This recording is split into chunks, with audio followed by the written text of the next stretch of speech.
Life can test you sometimes, and typically when you get tested, it seems like everything isn't going your way. And then all of a sudden, other things start to come into play that make it seem even worse and worse and worse. Now, I would argue that's not necessarily a coincidence, because a lot of the time it's what we project, we would tend to receive back, right?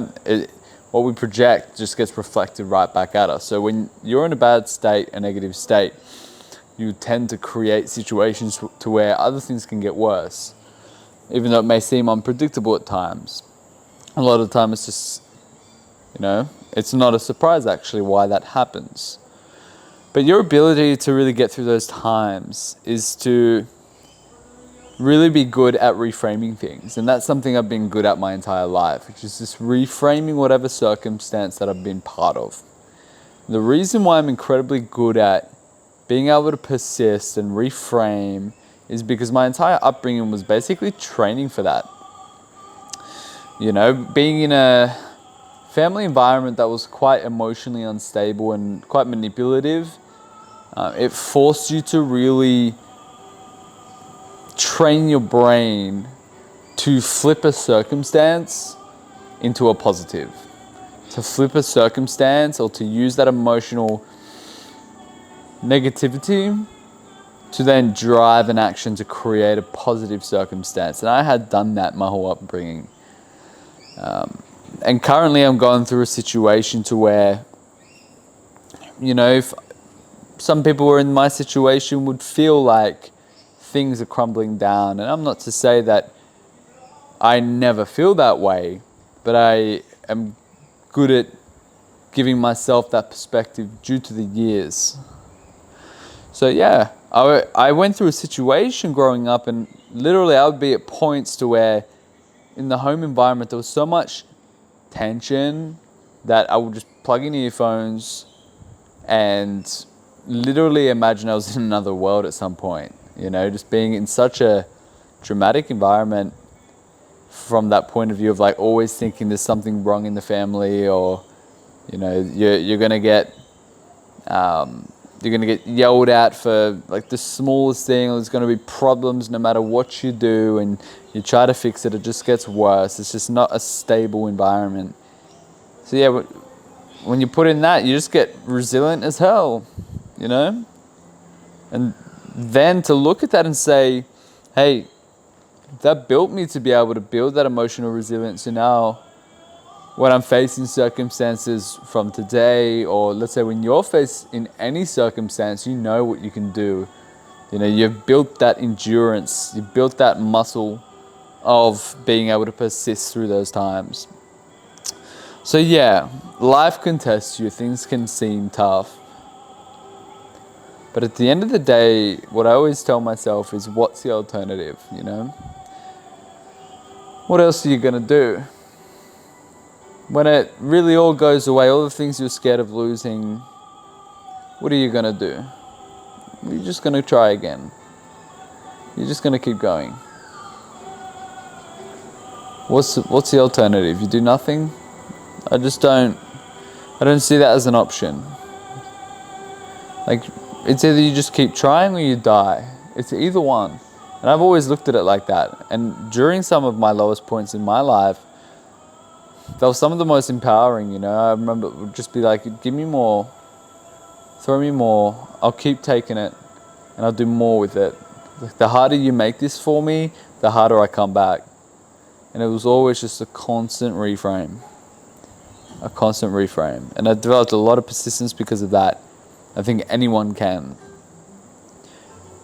And the reason why is because I just never took a victim mentality.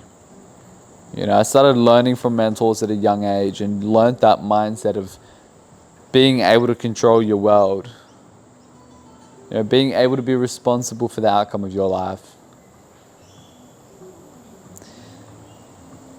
So there's no stopping, there's no giving up, it's not even a thought, there's no quitting. What's quitting? It's not even in the vocab.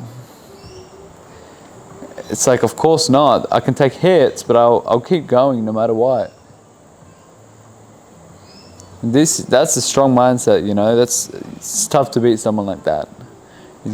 That's how I have so much confidence within myself to be able to accomplish what I want to accomplish. I know I won't stop. If it doesn't work this way, I'll find another way. You know? Something I've had to learn over the time is to allow myself to express how I feel a little bit more. I used to hold it in and make the process feel a lot worse. But now, over the years, my perspective has been to allow the release of the emotions to come out and just keep moving forward, because I know logically I'm not going to give up. So when you know you're not going to give up, you can accept negative feelings when they come up. If you want to cry, you just cry. You don't judge the fact. Like, I literally look at crying like a chemical release of that emotion I'm feeling. You know, that's how I look at it. So I don't hold attachment to it. So I think it's important. It's important to accept those moments and to keep your head up and not attach so much to that feeling to where you think everything's over. It's not. It's just a moment. It's just a moment. So you just keep going. You keep your head up. You realize the long game in this. And sometimes you do have to humble yourself a bit. And all the things that you're attached to, sometimes it's necessary to let them go if it's really the right move to make. And I've had to also realize that recently. Sometimes it's okay to let things go and take a recourse. And the only reason that it felt hard was attachment, or scared of disappointing certain people. But when you bring that to the forefront, you're like, what am I really scared of right now? Oh, it's disappointing that person, disappointing that person. You're like, wait, why would I fuck everything up because I'm scared of hurting that person? It's like, then you have to logically tell yourself why that's not the smartest thing to do, and it can become a lot easier to diagnose that and, in a way, let go. So yeah, I think most of the hard moments that people experience is because of attachment. They're scared to let go, because in a world to where you truly weren't attached to anything, you would have no problem with, oh, stop doing that. There would be no problem. Literally no problem. You would simply just be like, all right, cool, next. Because there's no attachment. There's no like, I need this. And that's the ego. The ego tries to hold on to things. I need this in my life to feel this way, to then be seen as this way. And it's all just ego trying to come off a certain way or hold on to this identity. When you realize none of that's real, it's fucking temporary, no one cares, what the fuck are you doing? Why are you stressing?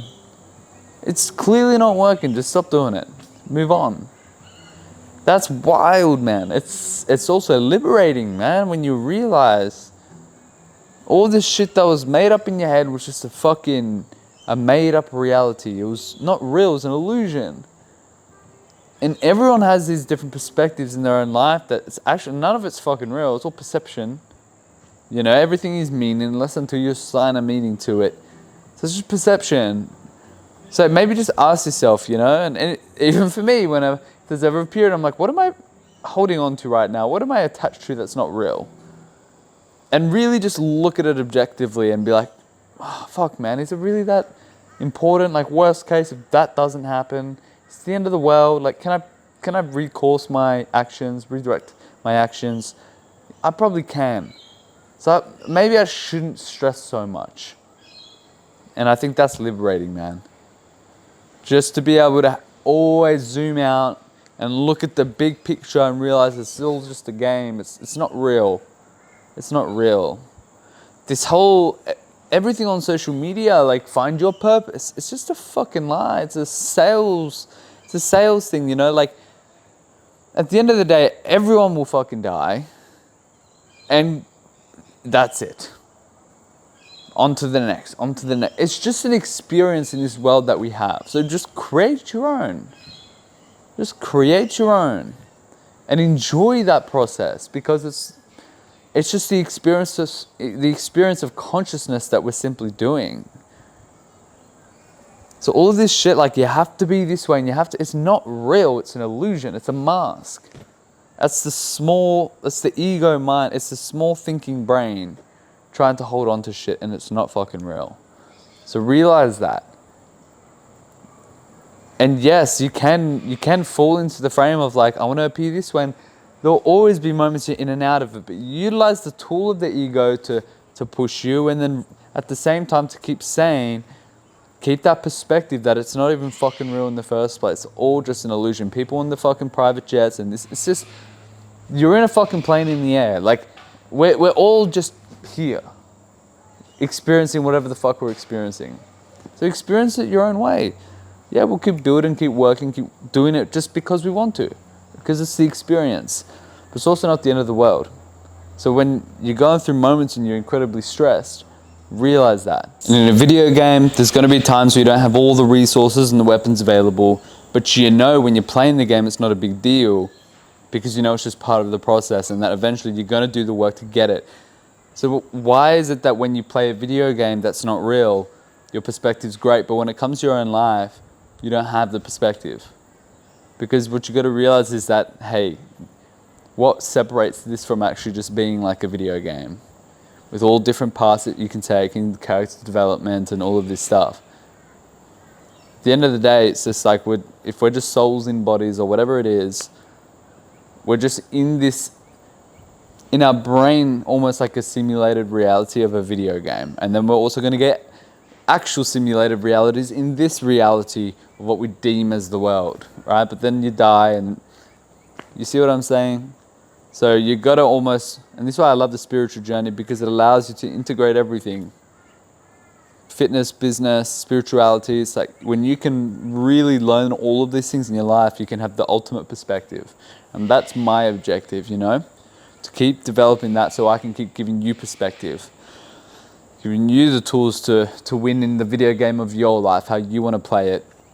But then to realize not to take yourself too seriously at the same time, and that this is just the journey of experiencing consciousness until we pass in this perception of what the world is.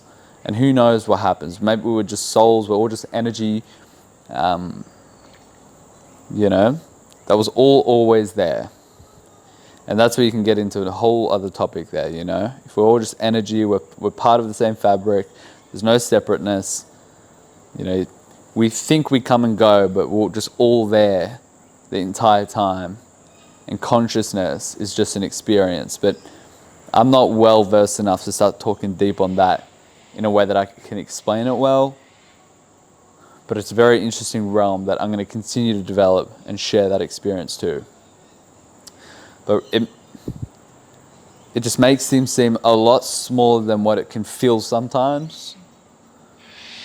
And allow you to just take a breather and be like, you know what? Everything's okay. Let me do what I need to do in this situation and realize it's not the end. There's no way.